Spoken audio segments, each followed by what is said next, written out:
వాళ్ళందరికీ న్యాయం చేసినట్టు ఏమవుతుంది? మీరే అంటున్నారు G+1 అనుమతులు తీసుకున్నామని చెప్పేసి. 658 జీవో ప్రకారంగా అసలు రోసే కట్టొచ్చు.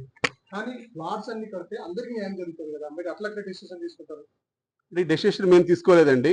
అంటే అదే ఇప్పుడు ఇక్కడ కన్ఫ్యూజన్ ఏంటంటే డెసిషన్ ఇప్పుడు నేను తీసుకోలేదు. అప్పుడు రో హౌస్‌లు కట్టున్నాయి కాబట్టి మేము వాటిని యథావిధిగా కొనసాగిస్తూ ఉన్నాము.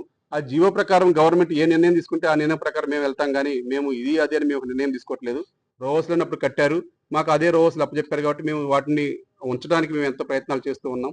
ఇక ఆ తర్వాత గవర్నమెంట్ నిర్ణయం తీసుకుంటే కార్మికులకు నిజంగా న్యాయం జరిగిద్ది అనుకోని గవర్నమెంట్ నిర్ణయం తీసుకుంటే మేము ఎవరైనా స్వాగతించాల్సిందే. మేము దాంట్లో జీవోలని మేము వ్యతిరేకించే వాళ్ళం కాదు. అది గవర్నమెంట్ నిర్ణయం ప్రకారం ఉంటుంది. కానీ మేమైతే పర్మిషన్ ప్రకారమే రో హౌస్‌లు కట్టాము. దాని ప్రకారమే మేము వెళ్తున్నాం. దాని ప్రకారం మేము న్యాయ పోరాటం చేస్తాం. అంటే ప్రస్తుతం చిత్రపురి కాలనీకి మీరు ఒక సొసైటీలో మీకు ఒక అధ్యక్షుడిగా ఉన్నారు. చిత్రపురి కాలనీలో ఉన్నటువంటి సినీ కార్మికులకు ఏ విధంగా న్యాయం చేస్తారు ఈ రో హౌస్ విషయంలో? అంటే రో హౌస్‌ల విషయంలో ఎవరైనా న్యాయం చేయాలంటే రో హౌస్‌లు కూడా మన సినీ కార్మికులకే ఇచ్చారు. కానీ మరి రో హౌస్‌లు కట్టొచ్చా కట్టకూడదని అది గవర్నమెంట్ నిర్ణయం. మరి ఆ రోజు మాకు పర్మిషన్ ఇచ్చారు కాబట్టి గత పాలకవర్గ సభ్యులు కూడా కట్టారు. మేము అదే పాలకవర్గ సభ్యులు అందరికి కూడా అలాట్మెంట్లు చేశారు. దాని ప్రకారమే వెళ్తూ ఉంది. మరి అది ఫ్లాట్స్ ఓన్లీ ఫ్లాట్సే కట్టాలి అనేది మరి నాకైతే తెలియదు. అది జీవో ఉంది అంటున్నారు. జీవోలో ఉంది. అది గవర్నమెంట్ నిర్ణయం తీసుకోవాలి. దానికి మా నిర్ణయం అయితే కాదు.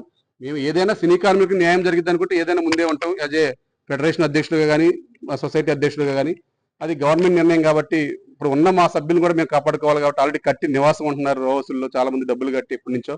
వారందరికీ కూడా న్యాయం జరగాలనేది మేము కోరుకుంటున్నాం. Thank you.